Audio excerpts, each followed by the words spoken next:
Сәлем достар! Бүгін біз тараух намазына тоқталатын боламыз.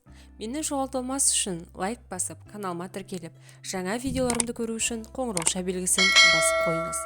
Алдағы уақытта денсаулыққа пайдалы кеңестермен көбірек бөлісетін боламын. Тараух деп Рамазан айының түндерінде оқылатын қосымша намаздарды айтамыз. Тараух сөзі демалыс, отырыс деген мағынаны білдіретін рахатун деген сөзден шыққан. Әр 2 не 4 ракағаттан кейін демалып отыратын болғандықтан осылай аталып кетсе керек. Рамазан айында 20 ракағат тараух намазы оқылады. Сүйікті пайғамбарымыз саллаллаху алейхи уассалам Хақ тағала сендерге оразаны парыз етсе, мен тараух намазын сүннет еттім.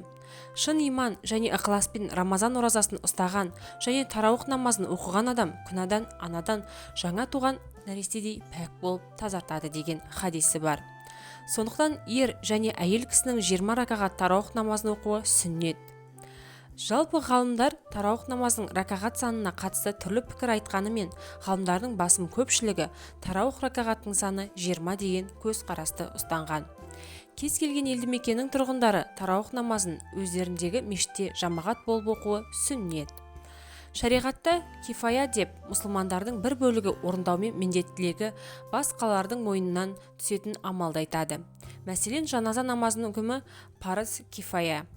Осы себептен бір мешітте қарасты жамағаттың ешқайсысы тараух намазын мешітте оқымаған жағдайда жамағаттың барлығы сүннетке қайшы әдепсіздік еткен болып табылады. Негізгі тараух намазын мешітте оқыған абзал. Себебі жамағатпен оқылатын намаздардың абзалы мешітте оқылған намаз. Жалғыз оқыған адам әдепсіздік етпегенмен жамағаттың сауабынан құр қалады. Тараух намазының уақыты құптан намазы мен таң атудың аралығында. Осы себептен құптан намазынан бұрын оқылған тараухқа жатпайды. Тараух намазын оқудың ең абзал мезгілі түннің 3-ші бөлігі кіруінен бұрын.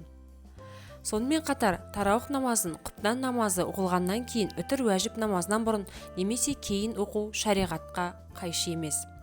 Осы себептен имам тараух намазын оқып тұрған болса, мешітке кешігіп келген адам алдымен құптанның парызын оқып, кейін тараух намазына тұрады.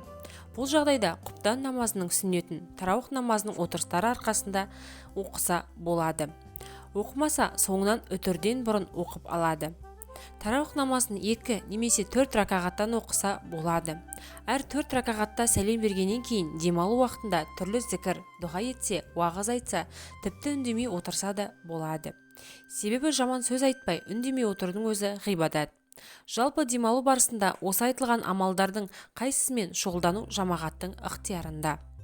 Үзірлі жағдайлармен оқылмаған тараух намазының қазасы өтелмейді. Жамағат жалқауланса, тараухты жекелей болса да оқу керек. Өйткені тараух намазының үкімі сүннет муаккад, яғни уәжіпке жақын. Сондықтан намазхандар Рамазан уақытын пайдаланып намазды жамағатпен оқуға дағдыланғаны абзал. Себебі жамағат исламның белгісі және дін нышаны болып табылады. Қазақша каналдың дамуына үлес қосып, лайк басып, комментарий жазып, видеоның соңына дейін қарап, жақындарыңызбен бөлісе отырыңыздар. Назарларыңызға үлкен рахмет.